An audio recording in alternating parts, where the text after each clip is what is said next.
저는 오늘 여러분에게 주님을 본받는 삶이라는 제목으로 함께 은혜를 나누려고 합니다.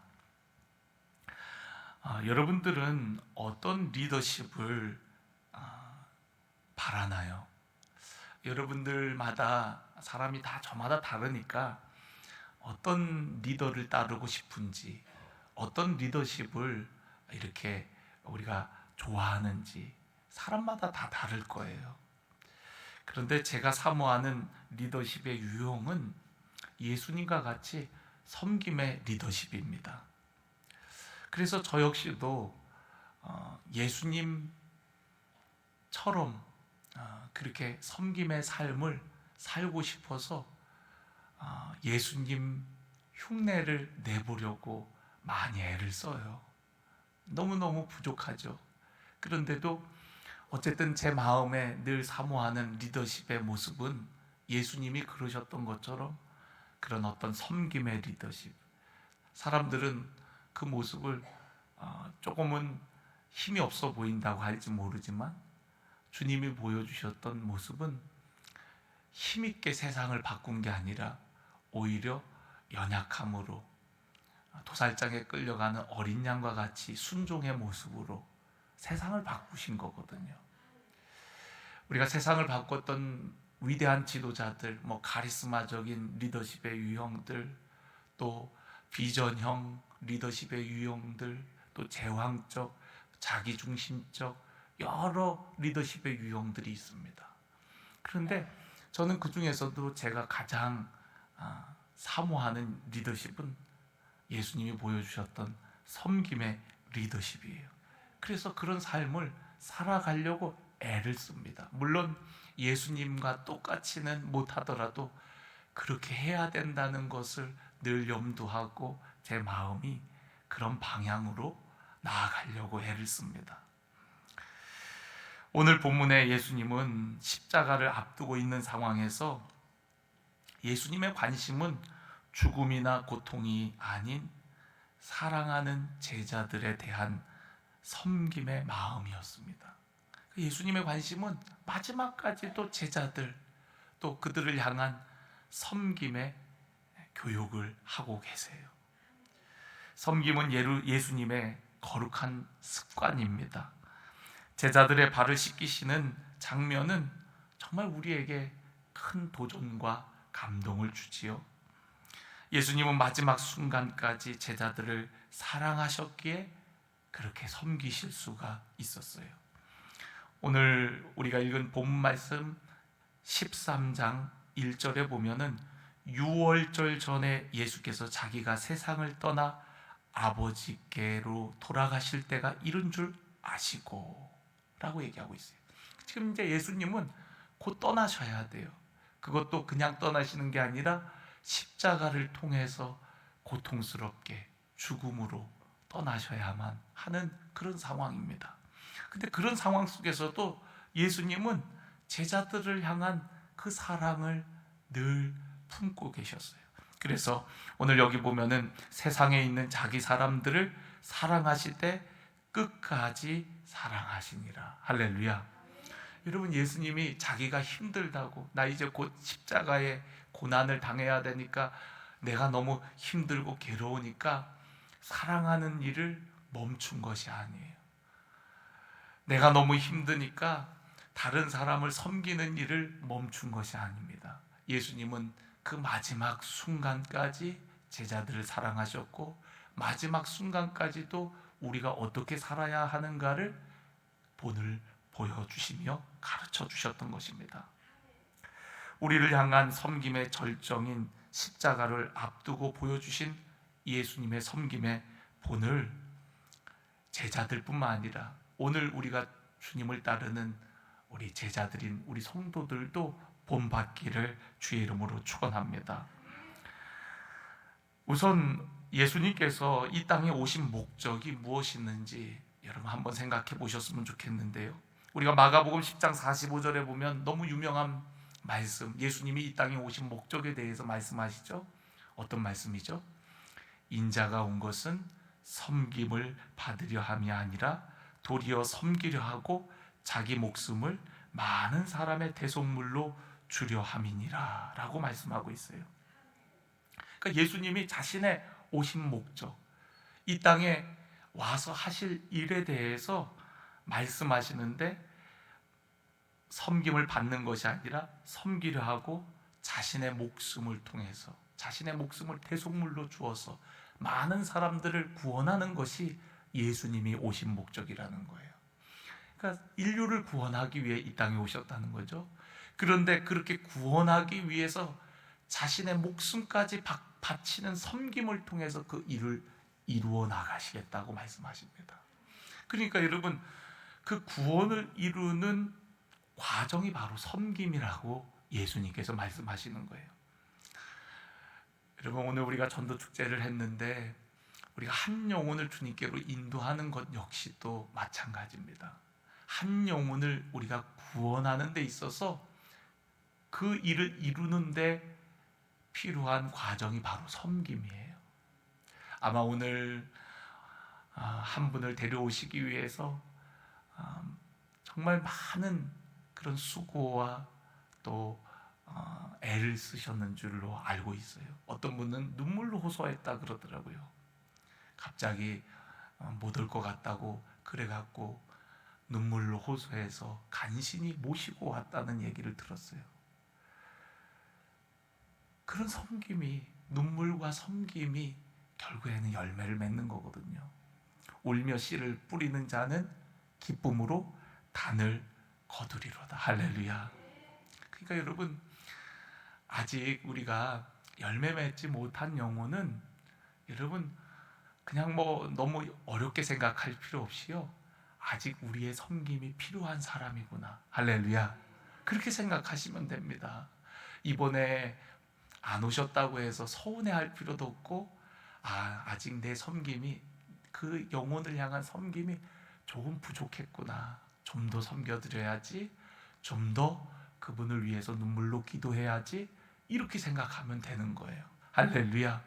그러면 반드시 돌아오게 돼 있고 반드시 열매 맺을 줄로 믿습니다. 그러니까 여러분, 구원을 이루는 그 과정이 바로 섬김이라는 거예요. 예수님께서 이 땅에 오셔서 우리를 구원하시기 위해서 자신의 목숨을 섬김의 도구로, 또 섬김의 절정으로 내어 놓으셨다라고 말씀을 하고 있는 것입니다. 예수님께서 하늘 보좌를 버리시고 이 땅에 오신 것만도 엄청난 은혜인데, 예수님께서 자기 자신을 우리를 위해 내어주신다는 것이 얼마나 놀라운 사건입니까? 주님의 섬김을 받은 우리들도 주님을 섬기는 삶을 살기를 원합니다. 또한 주님을 섬기는 것은 어떤 거창한 것을 하는 것이 아니라 우리의 이웃들을 돌아보고 우리가 할 수 있는 섬김들을 하는 것이라는 것을 여러분이 잊지 않았으면 좋겠어요. 우리가 마태복음 25장에 보면은 마지막 날의 모습을 예수님께서 말씀하신 것 중에서 어떤 장면이 있냐면, 마지막 날에 모든 민족을 그 앞에 모으고 각각 구분하여 목자가 양과 염소를 구분하는 것 같이 양은 오른편에, 염소는 왼편에 이렇게 둔다는 거예요. 그리고서는 임금이 그 오른편에 있는 자들에게 이렇게 얘기합니다. 내 아버지께 복받은 자들이여, 나와 창세로부터 너희를 위하여 예비된 나라를 상속받으라 라고 얘기해요. 그러면서 내가 줄일 때에 너희가 먹을 것을 주었고, 목마를 때에 마시게 하였고, 나그네 되었을 때에 영접하였고, 헐벗었을 때에 옷을 입혔고, 병들었을 때에 돌보았고, 옥에 갇혔을 때에 와서 보았느니라. 이에 의인들이 대답하여 이르되, 주여, 우리가 어느 때에 주께서 줄이신 것을 보고 음식을 대접하였으며 목마르신 것을 보고 마시게 하였나이까? 어느 때에 나그네 되신 것을 보고 영접하였으며 헐벗으신 것을 보고 옷 입혔나이까? 어느 때에 병드신 것이나 옥에 갇히신 것을 보고 가서 배었나이까 하리니, 임금이 대답하여 이르시되, 내가 진실로 너희에게 이르노니 너희가 여기 내 형제 중에, 한번 따라해 보겠습니다, 지극히 작은 자 하나에게 한 것이 곧 내게 한 것이니라. 아멘. 여러분, 지극히 작은 자에게 한 것이 곧 내게 한 것이다. 지극히 작은 자 한 사람을 섬긴 것이 곧 내게 섬긴 것이라는 거예요. 그러니까 여러분, 우리가 주님을 섬긴다는 것, 주님께서 우리를 섬기셨듯이 우리도 주님을 섬긴다는 것은 지극히 작은 자 하나에게 베푼 사랑, 섬김, 그것들이 바로 주님께 드리는 섬김이라고 말씀하고 있는 거예요. 그러니까 여러분, 섬기는 것을 너무 거창하고 어려운 것으로 생각하지 않으셨으면 좋겠어요. 섬김의 삶은 남을 배려하는 거거든요. 남을 생각하는 마음인 거예요. 어제 이제 주일 준비를 하고 저녁을 먹으려고 이제 저희 가족들하고 이제 김밥을 먹으러 갔어요. 근데 사람이 많더라고요. 그래서 앉을 곳이 없어요. 딱 들어가는데, 그런데 어떤 그 자매님들이 저희가 들어오니까 벌떡 일어나 갖고 자리를 피해 주시는 거예요. 그래서 저희는 뭐 다 드셔갖고 가시나 보다 생각하고 그냥 피해 주시길래 그냥 그 자리에 떡하니 앉았거든요. 근데 앉고 보니까 이분들이 가시는 게 아니라 저희들이 애들을 데리고 와갖고 애들하고 같이 오니까 그 여성분들이 애들하고 가족들이 오신 우리에게 자리를 양보하는 거였어요. 그래서 그분들은 옆에서 서서 기다리시다가 만들어진 김밥을 들고서 가시는 거예요.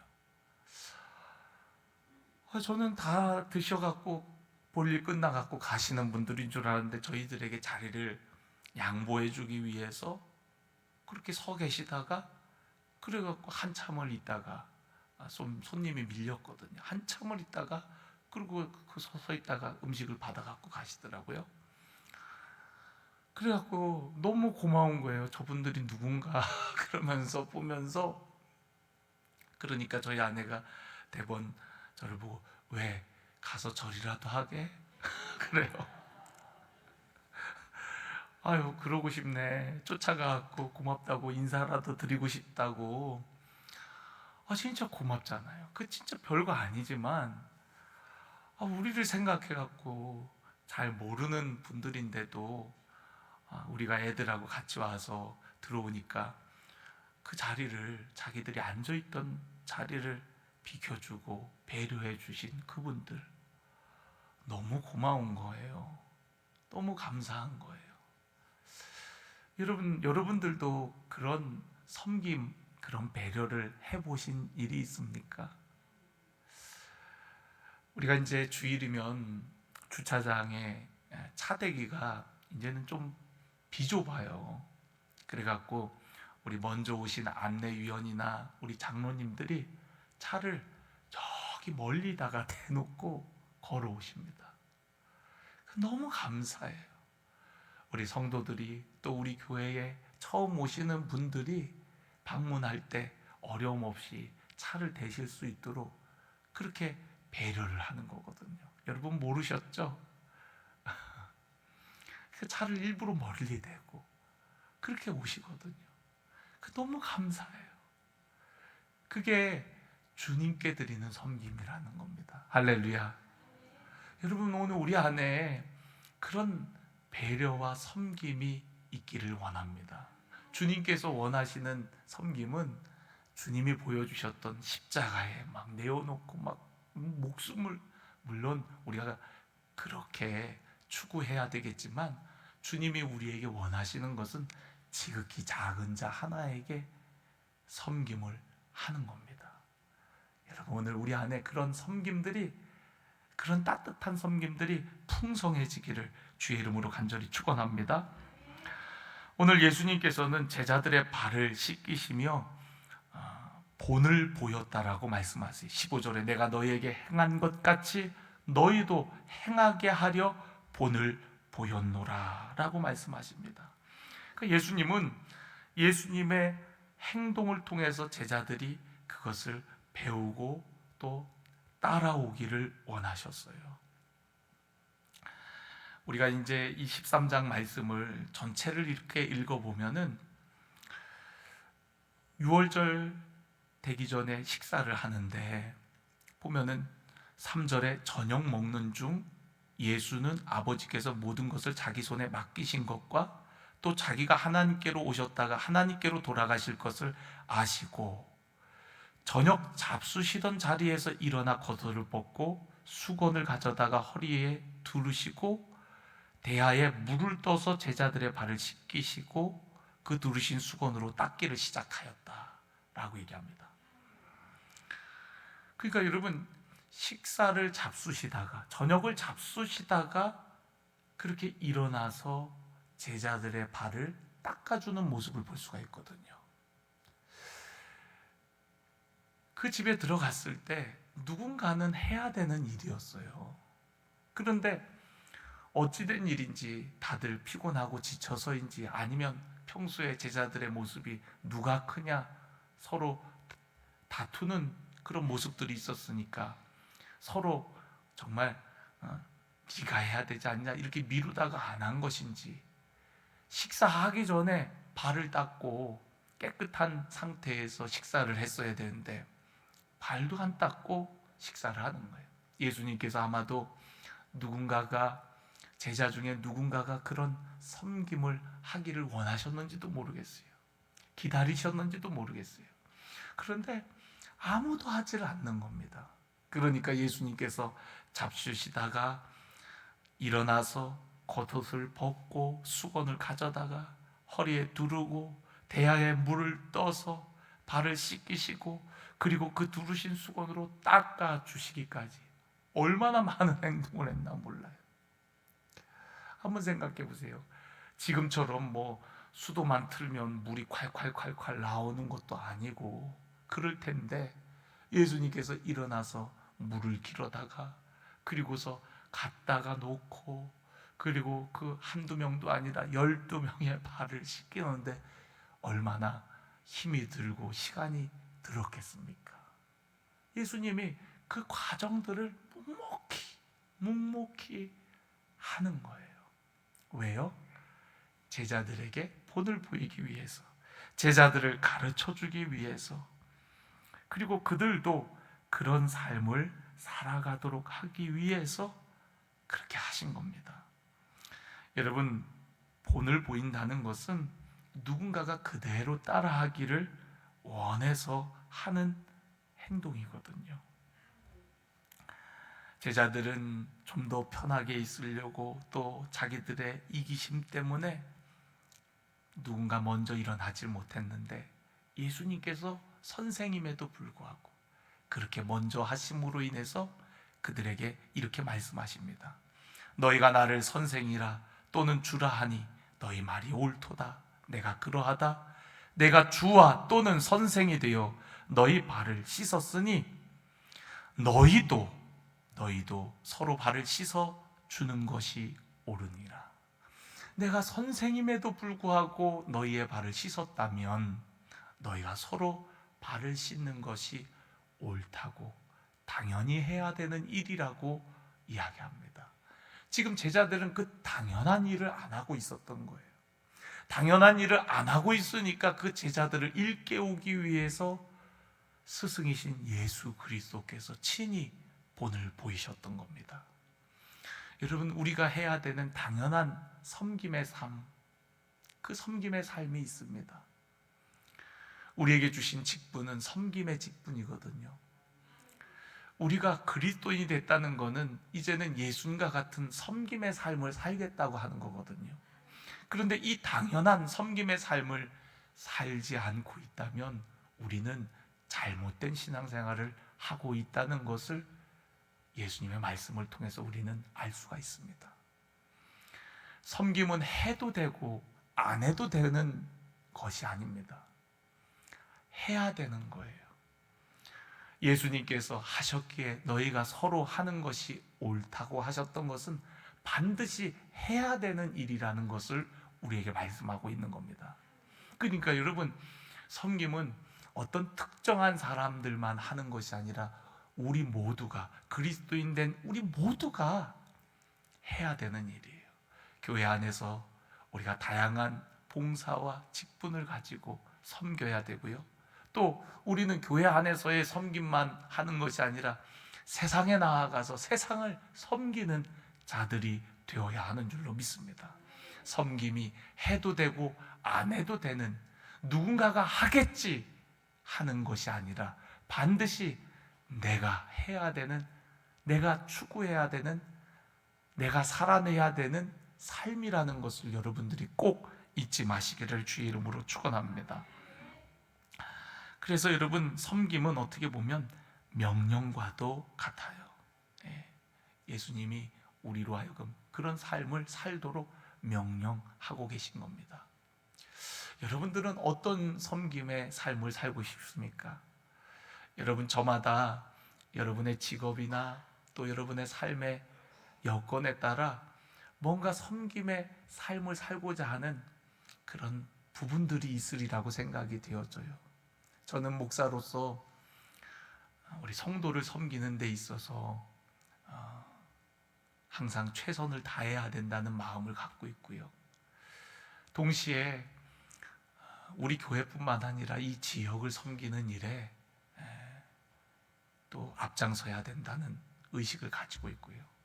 또한 하나님께서 제 마음에 주시는 것은 이 시대를 섬길 수 있도록, 시대를 섬기는 하나님의 종이 되고자 하는 간절한 그런 열망들, 사모함도 주셨습니다. 그래서 제 마음에 그런 마음의 기도가 되더라고요. 이제 이번 지난 금요일도 이제 집회를 다녀오면서 제 마음에 어떤 기도가 되냐면, 하나님, 한국 교회에 불을 붙이는데 저를 좀 사용해 달라고. 제가 사실 이렇게 좀 얕게 이렇게 살지는 않거든요. 여러분들이 저 보실 때 어떻게 보시는지 모르지만 제가 어떤 계산하고 주님의 일을 하려고 하지 않아요.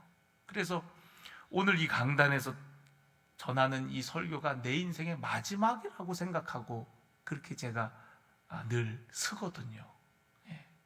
그래서 우리 교회 전도 축제도 있지만 그 오목촌 교회, 그 교회에 정말 성령의 불이 임하도록 정말 저의 생명을 다해서, 우리 교회 특세도 있지만 그 교회를 위해서 제가 온 마음을 쏟아서 말씀을 전하고, 그리고 같이 뜨겁게 기도하고. 요즘 강사님들이 같이 기도 잘 안 합니다. 그냥 말씀 전하고 얼른 내려와 갖고 가버리거든요. 그런데 저는 그 교회 위에서 같이 어쨌든 20분이 됐든 30분이 됐든 같이 기도의 불이 붙도록 뜨겁게 기도하고, 그게 제 목이 쉬잖아요. 근데 제가 어떤 다음을 생각하잖아요. 다음은 또 그 다음에 어떻게 하나님께서 또 힘 주시겠지 생각하고 그냥 내 인생의 마지막이라고 생각하고 그냥 하는 거예요. 그럴 때 하나님께서 또 역사하시거든요. 근데 제 마음에 하나님께서, 하나님, 우리 한국교회, 냉랭한 한국교회에 성령의 불 쏘시개로 부족하지만 저를 좀 써주시면 안 될까요?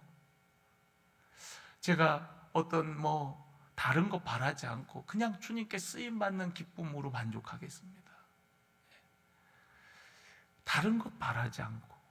그래서 제 마음에는요, 우리 교회가 어느 정도 이제 좀 안정될 때까지는, 만약 제가 외부 이렇게 집회를 나가서 사례비를 받으면 그거는 다 제가 그대로 교회에 드리기로 제 마음에 그런 결정을 했고, 또 하나는 제가 가난한 교회, 어려운 교회 하나님 보내달라고. 큰 교회, 좋은 교회, 그런 교회 가서 말씀 전하는 것도 참 영광스럽고 기쁜 일이지만, 많은 사람들에게 쓰임 받는다는 것이 너무너무 좋은 일이지만, 그러나 정말 어려운 교회, 강사비 마련하기도 쉽지 않은 교회, 그리고 정말 부흥을 갈망하는 그런 교회, 어떻게 해볼 도리가 없는 어려운 교회들을 주님 저 보내주세요. 제가 보내주시면 갈게요. 가서 열심히 말씀 전하고 함께 기도하면서 그 교회 정말 다시 일어날 수 있도록 제가 힘 닿는 대로 그렇게 쓰임 받고 싶습니다. 정말 그렇게 쓰임 받고 싶어요. 제가 한 번은 창원에 있는 소개교회라고, 소개인지 소태인지 지금 이름이 헷갈리네요. 소태인가 봐, 소태교회. 하여튼 그 교회 목사님이 이제 저를 초청을 했어요. 그래갖고 이제 월요일부터 수요일까지 이제 커피 학교를 하면서 이제 세미나를 하면서 이제 그 교회에 이제 섬기기로 했는데, 주일날 다 이제 창원 그 교회를 가서 3일 동안 제가 없습니다 다 광고를 했는데, 주일날 저녁에 전화가 온 거예요. 전화가, 그 목사님이 전화해갖고 목사님 너무 죄송합니다. 저희가 준비한다고 애를 썼는데 오기로 한 사람들이 다 못 온다고 연락이 와갖고 뭐 2-3명밖에 없다는 거예요. 그걸 할 사람이, 세미나를 할 사람이. 그러니까 목사님 다음에 또 기회를 만들어서 다음에 오시면 어떨까요? 이러면서 전화가 온 거예요. 그래갖고 제가, 아니 목사님 우리 교회 다 광고하고 가려고 짐까지 다 쌓아놨는데 그러면 어떡하냐고. 그러면은 목사님 이왕 이렇게 된 거 하는 수 없다고, 그냥 목사님 2-4분이라도 내가 가르쳐 드릴 테니 잘 배우셔갖고 교회에 적용해서 써먹어 보시라고. 그러니까 내가 2분만 있어도 갈 테니 그런 줄 아시라고, 내일 보자고. 그러고 전화를 끊어버렸어요. 그리고 저는 창원이 보통 뭡니까? 창원에 가면서 생각하니까 아침 일찍 출발해갖고 가는데 무슨 생각이 드냐면, 아니 목사님이 2-4분이 2분밖에 없으면 어쨌든 주변 어려운 비전교회 목회자들이 있을 거 아니에요. 그래서 그분들한테 한번 전화를 돌려갖고 이런 세미나를 할 테니 관심 있는 분들 참여해 보라고 이야기나 해보시라고. 그리고 제가 회비 안 받겠습니다. 그냥 참여하면 다 가르쳐 드릴 테니까, 어려운 교회 목회자들 다 가르쳐 드릴 테니까 무조건 참여하라고. 그랬더니 또 갔더니 20명을 모아놨어. 공짜라고 하니까. 저는 이제 많이 모여야 한 7-8명 모였겠다 생각했는데, 또 갔더니 20명이 모여져 있는 거예요. 그래갖고 3일 동안 또 열심히 그랬죠. 가르쳤죠. 그랬더니 이제 목사님 사모님이 미안했는지 또 돈을 조금 모아갖고 주시더라고요. 그걸 제가 어떻게 받겠어요. 그래서 제가 못 받고, 또 제가 그분 사택에서 잤거든요. 뭐 숙소를 어디 모텔이나 호텔을 잡아줄 형편도 안 되고. 그러니까 사택에서 자는데 얼마나 불편한지 여러분 진짜 너무너무 불편해요. 그런데도 3일 동안 열심히 가르치고, 주는 돈도 그냥 도로 돌려주고 나 간다고, 이제 다시는 안 올 거라고 그러면서 제가 떠나왔거든요. 근데 떠나오면서 제가 이제 그 목사님한테 부탁했던 게 있어요. 그게 뭐냐면, 그 목사님이 개척을 하고 수년이 지났는데 상가 2층에 있는 교회인데 아파트 단지가 2동인가? 그것밖에 안 되는 아주 그냥 얼마 주민이 많이 안 사는 아파트 단지 상가예요. 그런데 10년 가까이 사역을 했는데, 개척을 해서 성도가 없는 거예요. 목사님 사모님하고 사모님 친구분 한 분이 이제 성도더라고요. 한때는 20명 가까이 늘어났다가도 또 줄었다가 또 조금 생겼다가 또 줄었다. 개척교회가 그렇게 어려운 거거든요. 그런데 목사님은 너무 순수하고, 그러고 보니까 그 목사님 이름이 순수야. 순수, 강순수. 순수하고, 사모님은 얼마나 좋으신지, 어린이집 교사를 하셨는데 정말 너무 사모님이 손재주도 많고 열정이 많으세요. 그런데 이렇게 좋은 목사님이 사역을 하고 있는데 삼각교회라서 그런지 왔다 떠나고 제가 갔을 때에는 친구 한 분밖에 교인이 없는 거예요. 그 교회에서 기도를 하는데 너무 속이 상하는 거예요. 하나님, 이런 목사님이 목회가 안 된다면 도대체 누가 목회를 하는 겁니까? 이런 분을 안 도와주시면 하나님, 어느 누가 목회를 합니까? 하나님 도와달라고. 그러면서 제가 그분에게 주었던 미션이 뭐냐면, 목사님이 이제 커피 내리는 거 배우셨으니까 이제 여기 아파트 주차장, 그 아파트는 작은 아파트하고 놀이터도 없어요. 주차장에 나가갖고 목요일마다, 일주일에 한 번, 목요일마다 그냥 커피만 내리고 계시라고. 그럼 누가 오면 커피 한 잔 주고, 그러면서 커피 내려갖고 그냥 아무것도 묻지도 말고 따지지도 말고 그냥 커피만 내려갖고 이분들에게 주라고, 주민들에게 꼭 하시라고, 사모님하고. 그러고서 이제 저는 왔거든요. 그런데 1년이 지났는데 그 목사님이 전화가 왔어요. 그래갖고 한번 우리 교회 다시 한번 와달라는 거예요. 그래갖고 제가 생각하기를 그 사택에서 잘 생각하니까 안 가고 싶은 거예요. 아우 목사님, 왜 또 저를 뭐 들을 것도 없는데 왜 또 저를 부르시냐고. 그러니까 목사님 꼭 한번 다시 오셔야 됩니다. 막 그래요. 그래갖고 이제 목사님이 전문가인데 이제 목사님이 알아서 하세요. 저는 뭐 이제 더 이상 뭐 가르쳐 드릴 것도 없습니다. 그랬더니 그래도 와야 된다는 거예요. 목사님 꼭 오셔서 한 번 더 우리 교인들을 대상으로 해달라는 거예요. 내가 교인 한 명밖에 없는 거 아는데 무슨 교인들을 대상으로 해서 이걸 하냐고요. 그러면서 막 우겨대는 거예요. 무조건 와야 된다고. 그래서 그냥 하는 수 없이 그래 알았다고. 제가 거절을 잘 못하거든요. 그래 알았다고 그러고서 가는데 교회 주소를 찍지 않고 무슨 호텔 주소를 찍었어요. 그래갖고 제가 또 도로 전화했죠. 아니 목사님 사택에서 자는 거 아닌가요? 그랬더니 목사님 지난번에 너무 죄송했고 이번에 이제 우리 교인 중에 한 분이 헌신해서 호텔을 잡았다는 거예요. 그 이상한 노릇일세. 그러고서는 가서 봤더니 목사님 교회가 부흥이 돼갖고 20여 명의 교인들이 생긴 거예요. 1년 사이에. 그러면서 그 교인들 데리고서 커피 학교를 하면서 목사님이 시키신 대로 목요일마다 주차장에 나가서 커피를 내리다 보니까 주민들이 와갖고 처음에는 사 먹는 건 줄 알고 그러다가 꺼리다가 한 잔씩 얻어먹다 보니까 이제 그 주민들이 목사님을 알게 됐다는 거예요. 그러다가 어느 날 교육자 회의가 있어갖고 목요일날 커피를 내리는 일을 못했는데 주민들이 맨날 목요일마다 나와갖고 커피를 내렸는데 안 보이니까 궁금해갖고 교인들이 교회를 찾아왔더래. 오늘은 왜 목사님 커피 안 내리셨냐고. 그러면서 그 주민들이 찾아와갖고 그러고 찾아왔더래요. 그러니까 오늘 그 일정이 있어갖고 못 내렸는데 잘 오셨다고 그러면서 또 커피를 내려준 거예요. 그러면서 사모님이 어린이집 교사니까 얼마나 애들을 잘 보겠어요.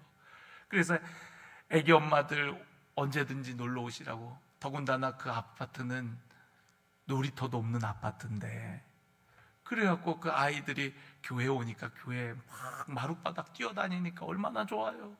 그리고 사모님이 친절하게 먹을 거 내오고 막 그러니까 그 어머니들이 틈만 나면은 교회로 오는 거예요. 그런데다가 목사님이 커피를 맛있게 내려주니까 커피 공짜로 마시지, 사모님이 또 잘해주시지. 그러니까 이제 그렇게 와서 시간을 보내다 보니까 미안해서 교회를 한 번씩 한두 명씩 나오기 시작한 게 1년이 지나고서 20여 명의 교인들이 생겨난 거예요. 그래서 그거 보여주고 싶어 갖고 그래서 저를 부른 거예요. 얼마나 감사해요. 얼마나 기뻐요. 교회가 성장하는 것이 정말 힘든데 그렇게 해서, 그런데다가 저에게 막 여러 도구들을 보여줘요. 1년 동안 이분이 얼마나 부단히 노력을 했는지 커피 니어 거 같은 거를 만들어 갖고요, 그거를 봉고차에 뒤에 쏙 들어가게 어떻게 제작을 해 갖고요, 그걸 끌고 다니면서 시장을 다니면서 커피 전도를 하는 거예요. 얼마나 대단한지. 기계공학과 나왔대요, 자기가.